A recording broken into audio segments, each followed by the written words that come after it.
J'aimerais parler aujourd'hui de la démocratie. Ça me paraît un sujet majeur dans la France du XXIe siècle où il est inentendable dans le débat public d'être antidémocratique en fait.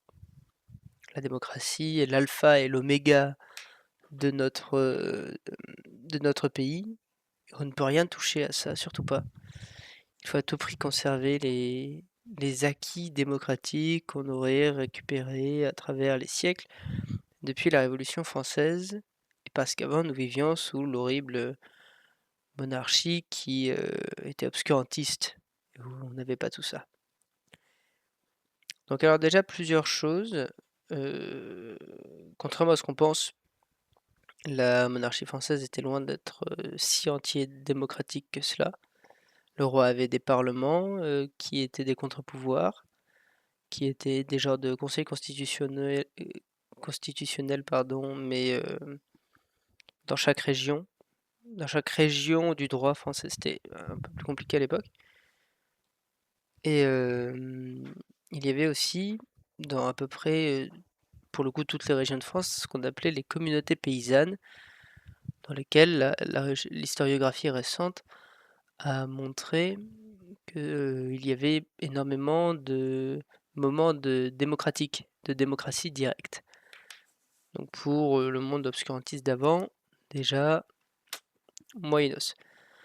Ensuite, pour la potentielle critique de la démocratie qu'on n'a pas le droit de faire aujourd'hui, ça c'est vrai. On imagine mal un candidat à la présidentielle en 2027 dire qu'il n'aime pas la démocratie et qu'il trouve que c'est un mauvais système. Ce que disait Churchill, c'était le moins pire des systèmes. Et récemment, moi je me suis intéressé à ce que disait Platon. Donc Platon, je pense que tout le monde le connaît, c'est un philosophe grec qui vivait à Athènes au moment de la démocratie athénienne. Et il avait énormément de choses à dire sur le fonctionnement démocratique. En fait, il trouvait pas ça logique du tout. Parce qu'il disait, quand on a une démocratie directe dans une ville, donc comme à Athènes, bon, encore une fois, relativisé, tout le monde le sait, il y avait que 10% de la population qui votait, en fait, seuls les hommes citoyens. Enfin bref, tout ça, c'est un petit peu connu. Et Platon expliquait que la démocratie, ça revenait à avoir un navire sur lequel tous les hommes d'équipage voulaient être capitaines, et que ça ne permettait pas donc d'avancer. Il a ajouté un argument qui, je pense, se vérifie très bien aujourd'hui en France, qui est que un candidat qui va savoir bien parler, bien présenter, va pouvoir exercer une influence sur l'esprit des gens pour les inciter à voter pour son programme, sans que le programme en question soit très pertinent.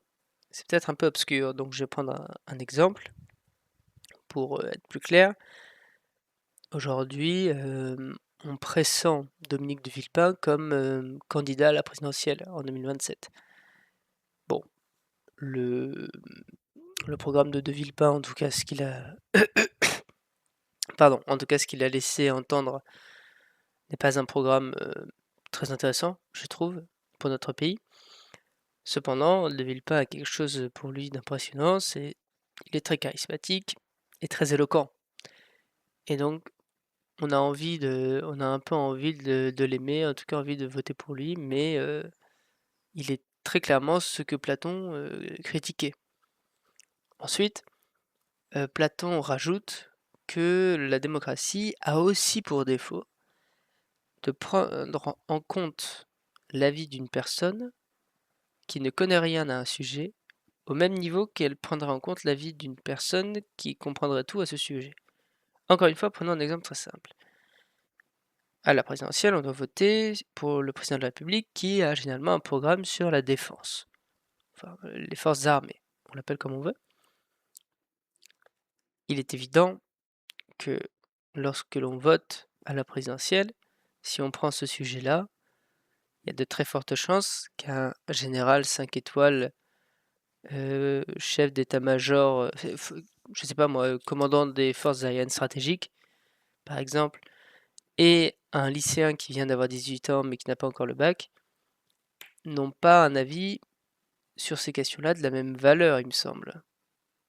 Il est très vraisemblable que le général ait un avis plus pertinent que le lycéen, vous voyez ce que je veux dire? C'est ce que critiquait Platon. Cependant, une fois qu'on a dit ça, c'est-à-dire la démocratie, elle a quelle place? Est-ce qu'il faut complètement l'abandonner? Est-ce qu'il faut la garder? Moi, je pense que on développera ce concept dans une future vidéo sur l'avenir de la France, ou en tout cas la France rêvée, ou la monarchie de demain, on pourrait l'appeler, et dire que bah, la démocratie, c'est peut-être pas hyper pertinent pour le régalien, ou ça l'est à faible échelle.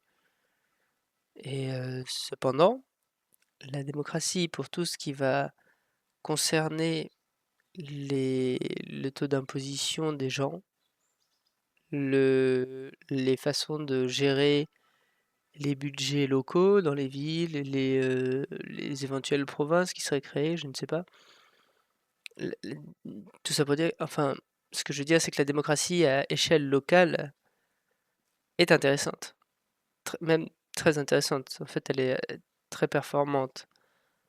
L'idée, ce serait un peu, en fait, on pourrait imaginer une France divisée en provinces, où chaque province fonctionne un peu comme la Suisse, mais où l'État central gère les questions des forces armées, de police, de justice, d'administration centrale, éventuellement de monnaie, peut-être sans démocratie, parce que ce n'est pas forcément pertinent. Voilà ce que je veux dire, on abordera ce sujet de la France de demain, ou la monarchie de demain, dans la prochaine vidéo.